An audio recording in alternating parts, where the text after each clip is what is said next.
The following was recorded in front of a live studio audience at the Studio 21 Podcast Cafe. This is the United Podcast Network. The following program is closed captioned for the thinking impaired. By tomorrow, I will rule the world! You think he's gone? He's not gone. That's the whole point. He's never gone! Is this some radical new therapy? You see? Well, I must have not been paying attention. There we are. When you were just talking to me. And after all that, I started spacing out and I didn't share the show. Oh. It was such an idiot. I don't blame you. Next week's going to be a fun week. Oh, yeah. Next week's going to be a fun week. I've cleared my schedule Tuesday forward. All right, this has gone through. I think next week we do a 2-hour show. I'm pretty sure we do. Can't guarantee it, but I'm pretty sure that's where we're going with all this. Yeah, I have a feeling. I think Melvin Taylor's playing next week, too, so that'll be good. I'll have a clear schedule for that, too. Awesome.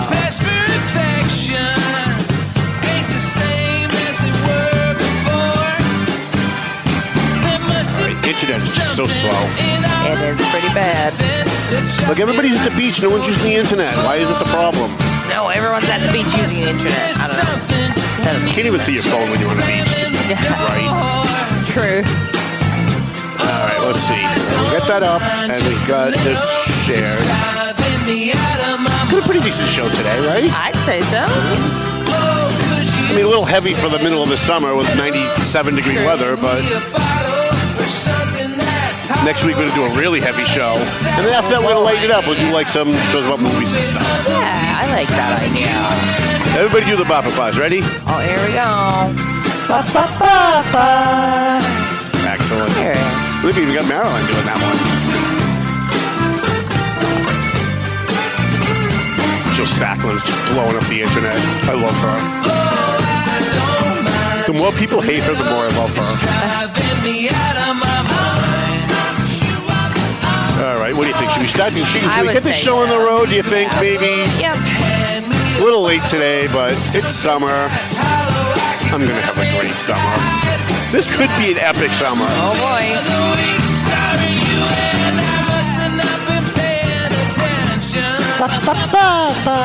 All right, let's get this show on the road. Hi, how you guys doing? My name's Tom Duggan here with the Paying Attention Podcast. Hi, atop Two Guys Smoke Shop at the Studio 21 Podcast Cafe. We got a live studio audience today. The place is packed. I love it. I tell everybody to clap and make a lot of noise, but we've got a really, really full show for you today. Even though I know it's 97 degrees, it's the middle of summer. Actually, it's the beginning of summer, right? It's not even the middle of summer yet. Can you imagine what it's going to be like? I thought for sure, with my lungs and all the issues that I've been having, that when it got this hot and it got this humid, I was going to be really struggling to breathe every day. But I've got to tell you, they got me on a new medication, and I know the last new medication tried to kill me, so we're going to hold out hope. But we got this new medication, and I seem to be breathing, even in this heat, I seem to be breathing a little bit better than I was even like a month ago. So want to thank our sponsors. We've got, by the way, JG's Ice Cream. Listen, on a day like today, 97 degrees, if you're not stopping at JG's Ice Cream for ice cream, then there's something wrong with you. I pulled, it's right across the street here from the studio. I pulled it, there was no line. Those girls that work there are so fast that people were coming and going like this. When I walked up, there were it looked like 15 people ahead of me. And in under 5 minutes, they'd waited on me. They'd gotten my fraps. I got one for you, Chrissy, because I love you. Thank you. And I got one for myself. So we want a free shout for JG's Ice Cream, Pleasant Valley Landscaping Contractors. And by the way, Dave Inconsoli is desperately looking for people to do landscaping. He's desperately looking to hire people. If you're looking for a job, if you want to make some decent money working for a good guy, call Dave Inconsoli at Pleasant Valley Landscaping. AFC Urgent Care. Clear Path for Veterans New England. They just got a big donation. We'll talk about that next week. Tomo and Shaken Seafood. Time Out Sports Bar, a free shout out for them. We keep hoping they're going to come back. Time Out Sports Bar, and the food there is really good. I've been there now twice. EIS, Investigation and Gun Training. EIS Investigation, they are a private investigative service. They are now on the payroll of the Valley Patriot, and they're doing phenomenal work. Marsan and Son Construction, Zadie Pesci Law Office, and Century 21 McLennan Real Estate. Now, I had a bunch of things I wanted to talk about at the beginning of the show, but we've got a great guest today. You know, most people don't know what their school committee does, and most people don't know what their city council does, and those are things that people know a little bit more about than other boards of government.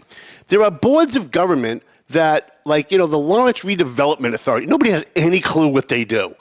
And at some point, I'll probably have somebody from that board come on and discuss that, because we like to educate the viewers and the listeners, especially those who are listening on Podbean and Google Play and Spreaker and all of those, iTunes, iHeartRadio, as to what their government does. So I've got a friend who's been sitting on a board called the Governor's Council in Massachusetts.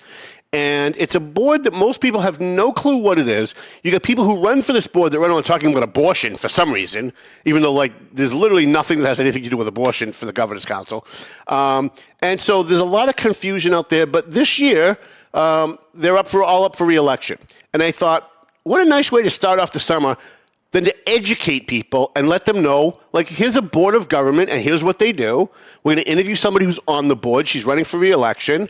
And we're going to talk to her about kind of like, what does the board do? How does it benefit you? Why should you care about this? What does she do? What has she been involved? Why is she running for re-election? And I got to tell you right up front, I got to, like, full disclosure, she's running against Mara Dolan.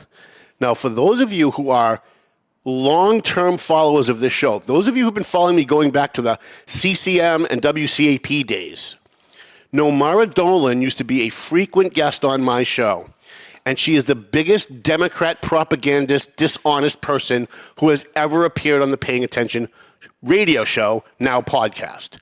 She used to come on my show and say things like, Republicans want children to die. Like, this is like stuff that, and then she would try and justify it like for half an hour. And when you try to call her out on it, she would just talk in these like circles of yeah, but what about Donald Trump and what about this? And like, it was always changing the subjects.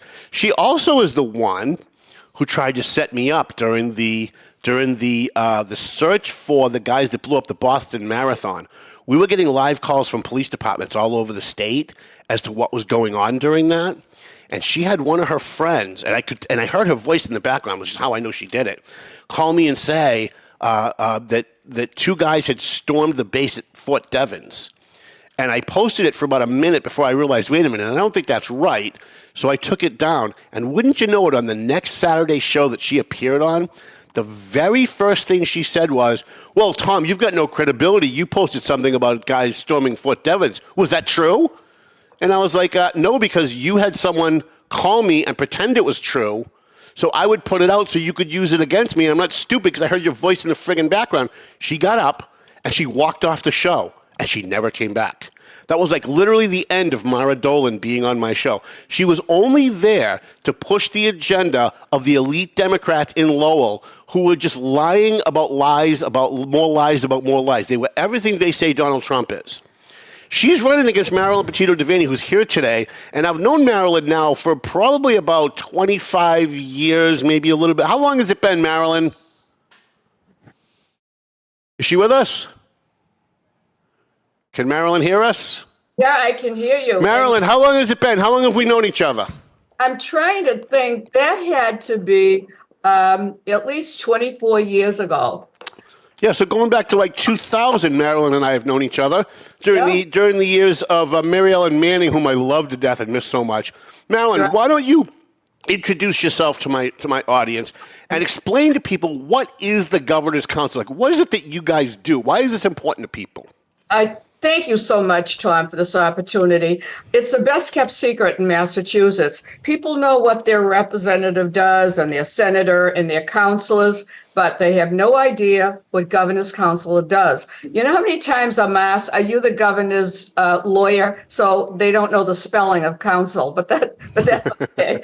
But the point is that I believe it is the most important body, elected body. And you know what?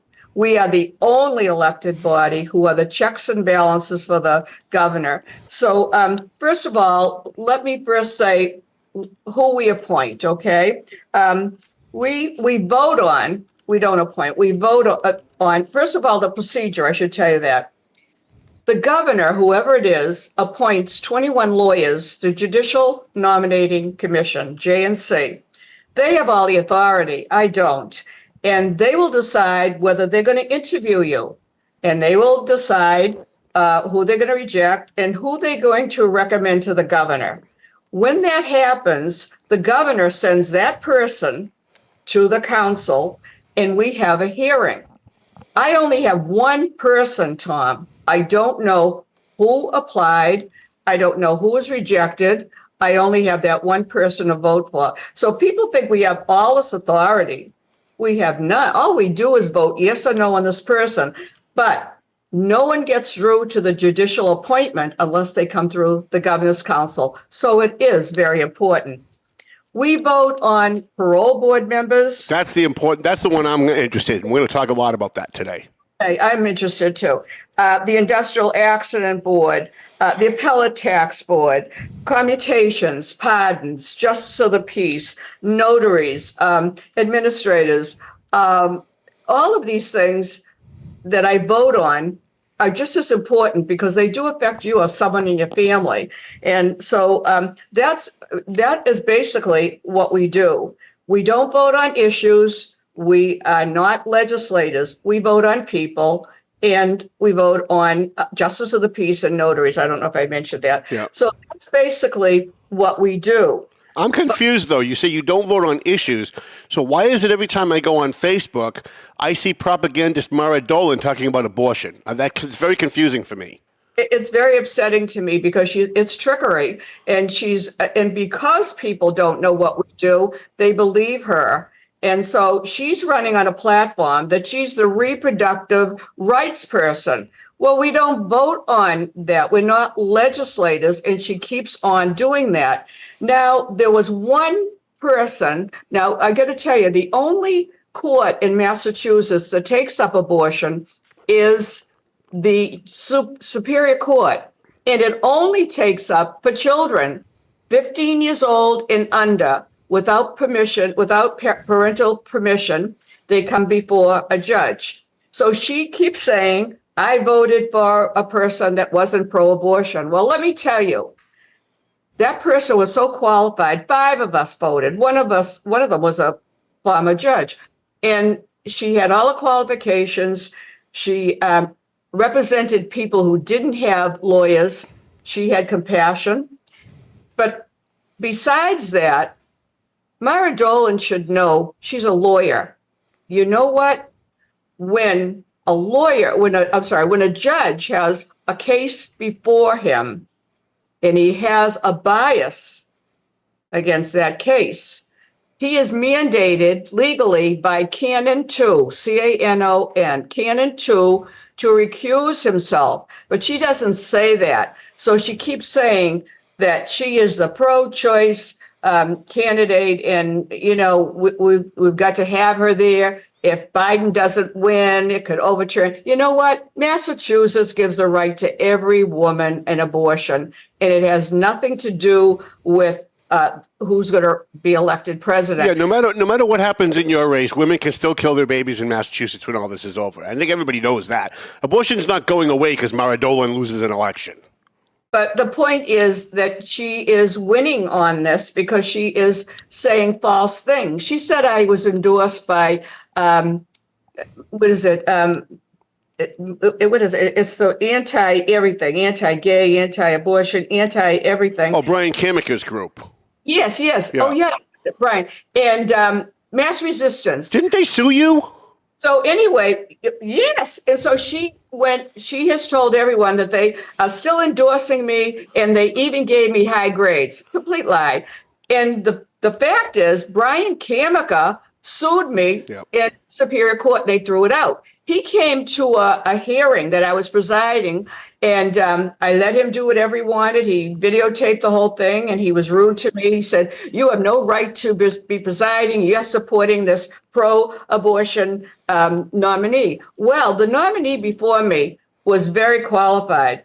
He was working for the Attorney General, and one of the cases he had that he won was the distance that protesters could stand outside of a abortion clinic. So they threw it out, as I said, but she keeps going on that. And, there's no way that I could stop it. You know what she said? And I couldn't believe this. The other night she said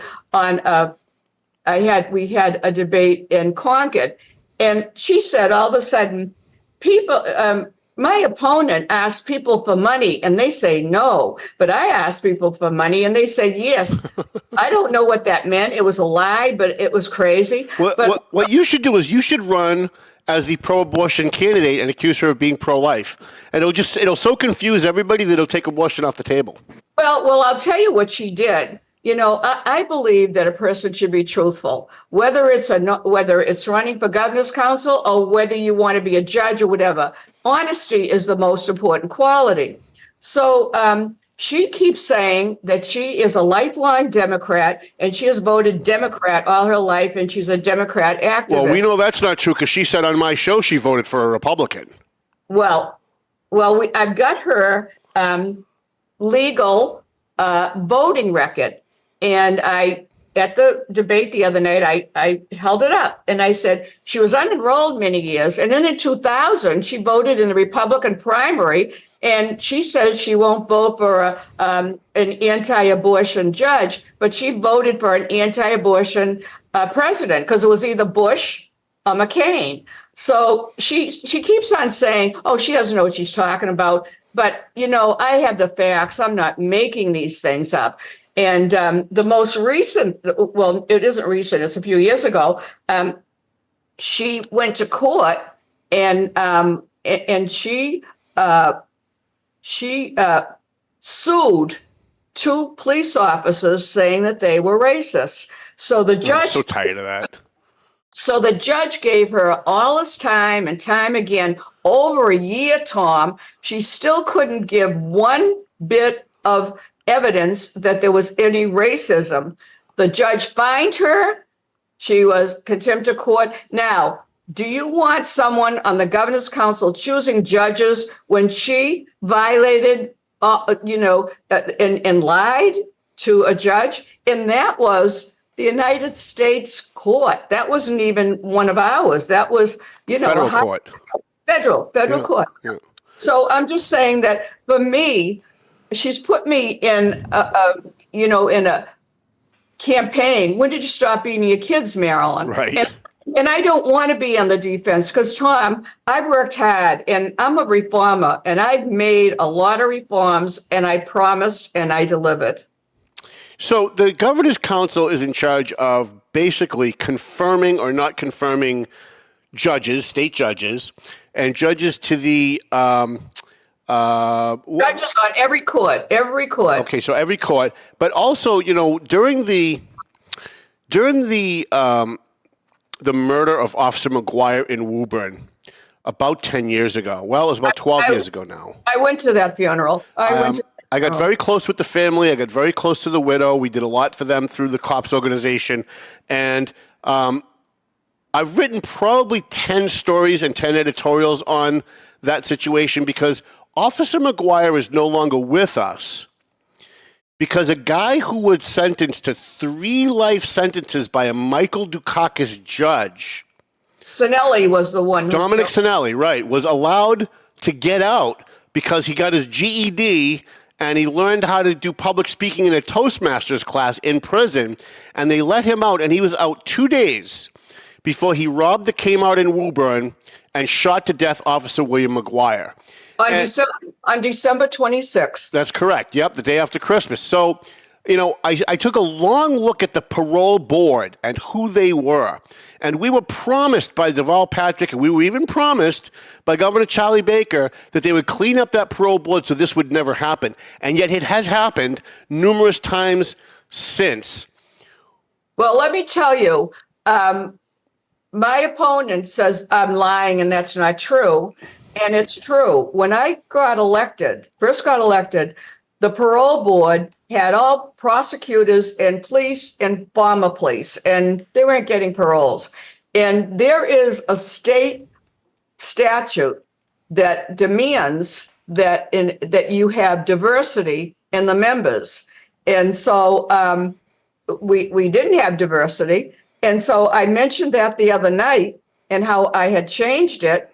And she says that this Michael Bano, who was on, 30 years ago, said that's not true. Well, I mean, I have the documents. I have the names of the people who are on the board, but that's what she does, trying to make me a liar. But let me tell you what happened. So when I first got elected, I looked at the parole board and saw that, hey, this isn't right, prosecutors and police officers. So anyway, it wasn't in conformance since Governor Dukakis. So I went to the governor, and all governors have changed it. And you know what? Today we have a forensic psychologist, we have a social worker, we have someone that's an expert in drug addicts. So, I mean, but we didn't have it. But every time I say anything in the debate, oh, she doesn't know what she's talking about, she's a liar. You know, it's an awful thing to try to present something and you have someone that's constantly doing that. And when I brought up, and I even held it up, to show her voting record, do you know what? She had her cheerleaders in the front with their buttons on, for Mara. And she said, I don't know what the girl's name is. I'll say Mary. Mary, would I ever vote for a Republican? I mean, she was getting we are on a pandering. And she's going to the audience, So, I mean, it is the hardest time I've ever ran. And I've had over 21 people run against me at 25 years. And I've had a lot of stuff thrown at me. Well, listen, I love you and I love Eileen Duff. And I know you guys don't get along, but I love both of you, even though I'm a right-wing lunatic and both of you guys are kind of left-wing lunatics. And one of the reasons that I love both of you is that I think there's one, and I wish that I could get you guys together, but I love you for. She's endorsing Mara, and she's helped her all the way and given her money. Well, I've put I can tell you I can tell you right now for sure I've put a stop to that. But I do love both of you because both of you are willing to buck your party when you think the party's wrong. And you do it for different reasons, and you do it on different issues. But I like the fact that when the Democrats are wrong, you're willing to get up and say, listen, I think they're wrong about this. In fact, you and I was backing Sal to be a judge, and you voted against him. I was very mad at you at the time. I understand why you voted no. I understand it because we've talked about it since then. But because you're a left-winger and I'm a right-winger, we were able to still get together and talk about the issue. And I now understand why you did what you did. I still don't like it, but I understand why you did what you did. And I kind of have the same relationship with Eileen. Is Mara trying to portray that you're not someone who's going to just check every box and go along with whatever the party wants, and that somehow makes you bad? Is that kind of what she's going for? I'm on record. I have voted no more often than the councilors have. It doesn't matter what party that is in who is the administration. I vote with my heart and my head, and you can come in. We vote on roll call, so it's all recorded. Recorded. So have there been any changes in the parole board since Dominic Sinelli was let out after three life sentences, and he was let out and he murdered Jack McGuire? And I'm sorry, I called him William McGuire earlier. It's Jack McGuire. I just told you that how it's changed, and we do have people that understand, the process, and we've got very good people up there. Well, I think I was looking for a change in the right direction. Like, I don't want psychologists on there. They're going to make excuses for them and say they had a bad childhood. Let's let them go. I'm looking for somebody that's going to say, no, I don't care that this guy got his GED in prison. He's a dangerous actor, and we can't let him out. That's what I'm looking for. I'm looking for parole board members that are going to be tough, not they're going to be psychologists. That was the most incredible, outrageous vote to vote for Sinelli when he had escaped one time and shot a security guard that lived, and he had poor conduct in prison, and that was the most outrageous. But what was more outrageous was at that time, they were removed, the people who voted. But you know what I would have done? I would have put recall judges on, because you know what happened? There wasn't enough people on the parole board to do lifer hearings and other hearings. There were people who were in prison that were supposed to get out that December when Officer McGuire was killed. And because there wasn't a quorum, they couldn't have a hearing on lifers. And those people stayed in prison wrongfully. So there was a lot of things like that were happening. And so right now, as I said, that forensic psychologist can understand mental disorders and drug addiction and all that. That's what it called for. And my opponent said, I had nothing to do with that, and that never happened. And I have it right here. I have all of the names of the people through the years on the parole board. So let me ask you this. So you guys have to confirm judges that are nominated by the governor. What if a judge gets on the bench and does bad things? Do you guys get to review him? Can you throw a judge off? What a beautiful question. And you know something? I have gone to the conduct review, and they give me a form letter. I have reported 3 judges while I have been in office, and they will never remove anybody. They just support everybody, no matter what they have done. And that's what's so upsetting to me. And, the hardest thing is I don't have a crystal ball. I mean, they can come before me and they can act like Mother Teresa, and I don't know. And they might be racial prejudice. They might be whatever. But I have no way of knowing that. And so sometimes I'm very disappointed. And, and I don't know whether we should get into one case. Why don't I let you have the questions and I'll answer? Well, no, I'm fascinated by this because, there are a lot of great judges in Massachusetts. I've been before many of them. I've represented myself 7 times in court and never lost, by the way. And I've also been involved in several other First Amendment lawsuits and never lost, by the way. And I've been in front of some really, really talented, very bright, very brilliant judges.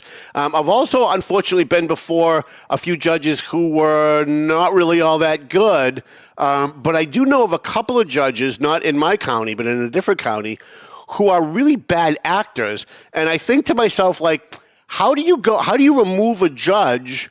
Because if you try to remove a judge and you fail, it's kind of like if you take a shot at the king, don't miss, because now you got a judge mad at you, right? Look, you got a judge gunning for you. So what is the process of removing what if we get a white supremacist? Somebody who's a judge that gets through the process and he's a white supremacist. I have never heard of a judge being removed in my 25 years. Really?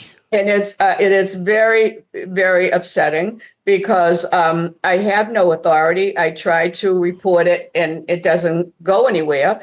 And that's it, because I've seen some bad judges, and it's unfortunate that there's not a process. You know what I'd like to see?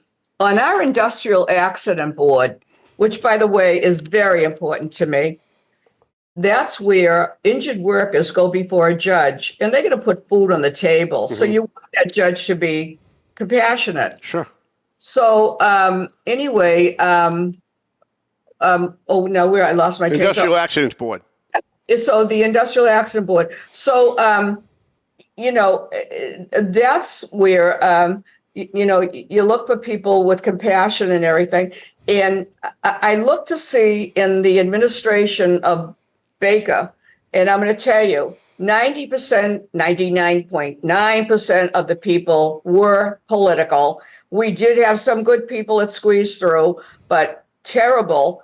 Westboro District Court, we have a judge and a cop clerk magistrate who were co-coaches for Lieutenant Governor Polito's kid youth football. It was that kind of thing. Right. And then we had Lieutenant Governor's friend. She made the deputy counsel for the governor, never had been in court in her life, and she got her the job clerk magistrate in Cambridge. Guess what?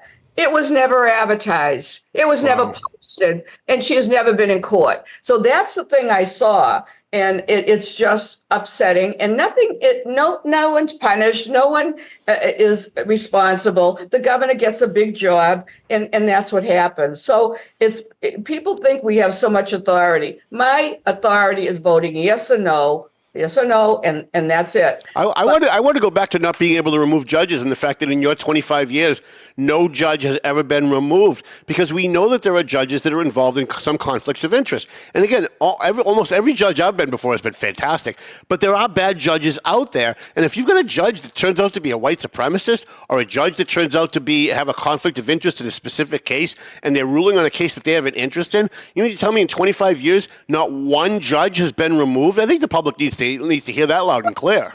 The thing that I'm most concerned about is judges who are racist. And I go out to the prisons, and I am advocating for commutations. And there is racial discrimination against Black people who go to court. There is no question. And but how is that possible in Massachusetts? The Democrats control everything. I thought Democrats got rid of racism.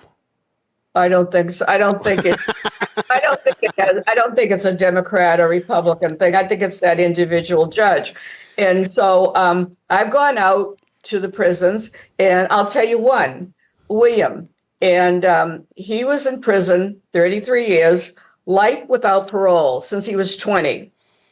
One night, and never got in trouble in his whole life, and he went with an older friend, 26 years old, and the friend said, "We're going to stop here at this house." William wasn't even in the room. He told him to stay in this room, and he went to the other side of the house. William had no idea his friend stabbed someone 12 times, the owner of the house, about drugs. He didn't even know when he left that house that his friend murdered someone. And William got life in prison without parole. Wow. So we got him a commutation. And I'm going to tell you, I mean, he has done so much while he was in prison. Very religious. He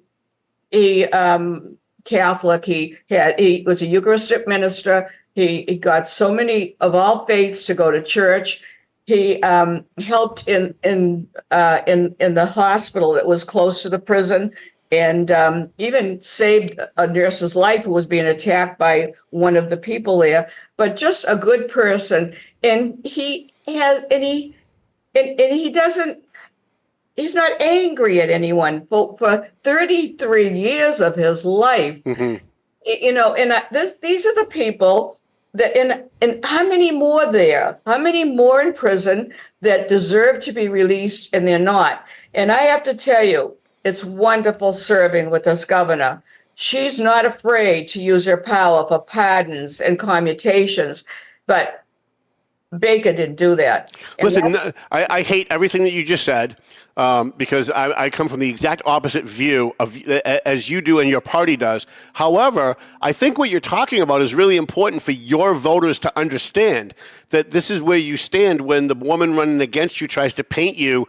She's trying to paint you like you're me, and you're nothing like me. Like, I'm on the opposite side of every position that you have. But I think it's important for your voters and the people in your district, especially the Democrats, to understand that you're not what your opponent is making you out to be. You're actually, I'm a right-wing lunatic. You're a left-wing lunatic. We disagree on almost everything, don't we?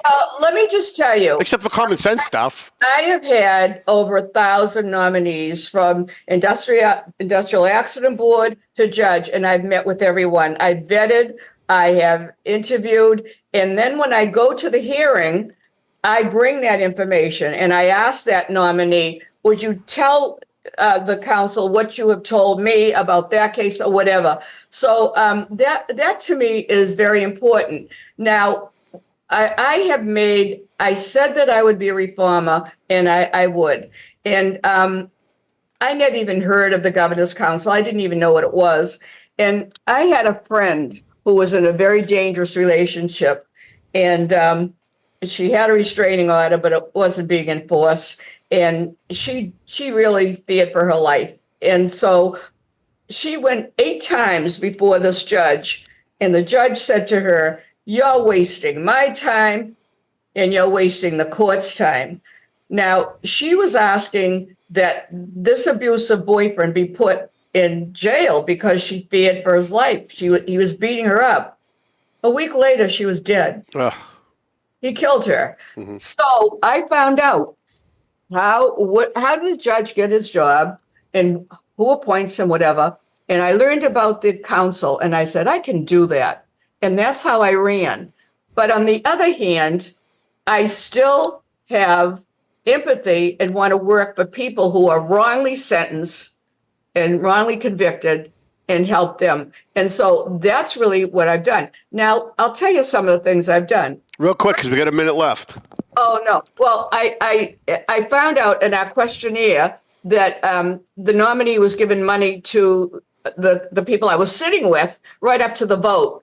And I went to the governor, and every governor has that in his executive order that prohibits a nominee from giving money to lieutenant governor, lieutenant, and governor's council on, when they apply.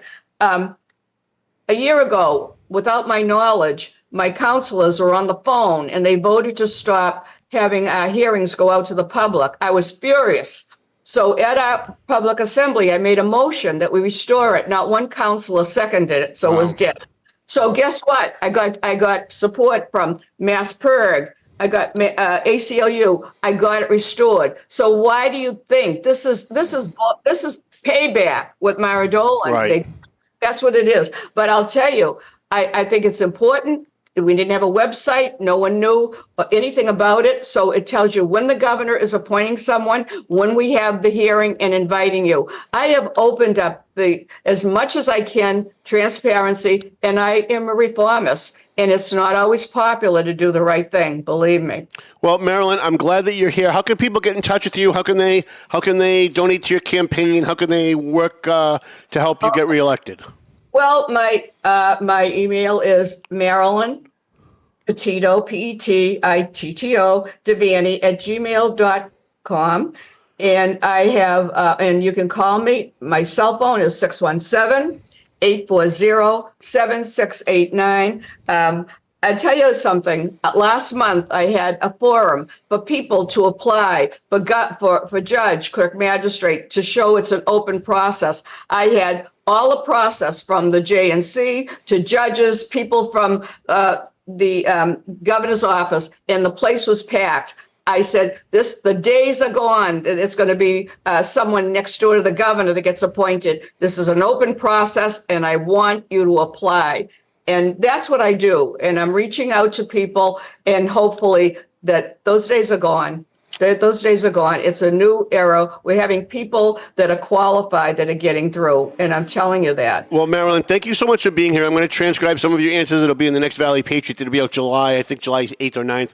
I appreciate you coming on. And as we get closer to the election, I'd love to have you come into the studio if you can get up here so that we can kind of discuss some of these issues face to face. I always love it better when somebody's here in the audience. Okay, well, I would love that. But you know what? I'm looking at the mail-in. And that mail-in will be going probably another month and a half. Will go out. People are voting. So, so you have to think about who you're voting. Okay. Yeah. Yep. Fair enough. Thank you, Marilyn. I thank you for the opportunity, and I hope people will understand. I'm willing to answer any questions because there's a lot of bad stuff out there, and I would like to address it. And I thank you so much, Tom. Oh, thank you, Marilyn. I appreciate you calling in. Thank you. All right, so that was Marilyn Petitto Devaney. She is not in our area. She's not in the Lawrence area, but she is. But her area is the Boston area up in toward the Lowell area. I think she used to have Lowell. Now she doesn't. She's got, I think, Chelmsford and the Tyngsboro area, and then all the way down into it's most, I think, of Suffolk County. But she's someone that I've known for a long time. We don't agree on a lot. She's like Eileen Duff, whom I love to death and will support no matter what she runs for, even though she's as far left as you. Eileen Duff thinks that Elizabeth Warren is too conservative. All right, that's how liberal to the far left she is. But I love her to death because she believes what she says she believes, and she walks the walk. And so we can have a conversation on the phone, just like Marilyn and I can have a conversation on the phone. We can get together and have a coffee, and we can listen to each other and talk to each other. And so I'm always going to support people. Even again, I'm going to say I'm a right-wing lunatic. To me, the Republican Party is not conservative enough. However, I like people that are transparent, and I like people who walk the walk. And so you look at someone like Estella Reyes in Lawrence, the state rep, or someone like Eileen, or someone like Marilyn, and they believe what they say they believe. They walk the walk, and they're not phonies like a lot of these people, like the woman running against Marilyn Devaney. The woman running against Marilyn Devaney, Mara Dolan, used to come on my show on a regular basis on WCAP, and everything she said was in direct contradiction to everything she said the week before. And when I would try to call her on it, she'd throw a temper tantrum and walk out of the studio.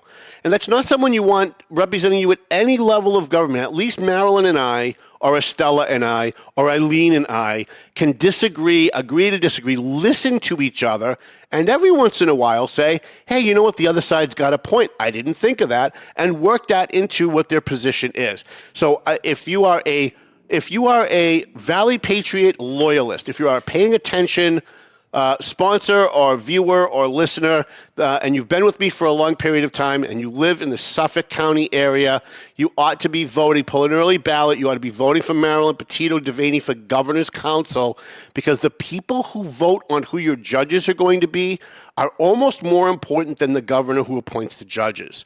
And the people who vote for who's going to be on the parole board are almost more important than the governor who appoints them. So let's roll up Mel. I thank you, Chrissy, for letting us go a little bit over. I want to thank our sponsors. I think like the beginning of summer, right? It's really hot outside, but we got a good tough show in today. I think we did great. Yeah. How did you like your JG's ice cream? I loved it. Thank you so much. Is it gone already? It was gone before the show right, started. Mine was too. I was taking my last sip as we were going on. I'm not going to pretend that right? I was trying to hold back at all. So let's thank our sponsors, because without them we don't have a show. Yeah. Let's thank Century 21 McLennan Real Estate. A free shout out to JG's Ice Cream. And by the way, the prices at JG's Ice Cream was pretty good. So I got 2 large fraps, and I think it was $12. Yeah. And you go anywhere else, and you're spending $20 if you want 2 fraps, right? For sure. Especially if you're going to that place in North Andover, and I can't remember, Mad Maggie's, and they're good at Mad Maggie's, but they're a little expensive. So JG's Ice Cream, Pleasant Valley Landscaping Contractors, AFC Urgent Care all over the Merrimack Valley. I think Zaka's coming in a couple of weeks. Clear Path for Veterans New England. They help homeless veterans. They also help veterans get service dogs. Tomo and Shaken Seafood, Borelli's Deli, Par 28 and Timeout in Haverhill, EIS Investigation and Gun Training, Marsden & Son Construction, and Zany Pesci Law Office. If you're interested in declaring bankruptcy, if you're having a problem with your finances, if you need a real estate attorney, those are the guys to go to. Go see the most beautiful woman alive, Jana Zany Pesci, and she will take care of you. And if she's not there, you can talk to her first husband, Vinny. I'm going to be the second husband. Call him the first husband. And it sounds like Melvin Taylor says you got to go home. So go home already.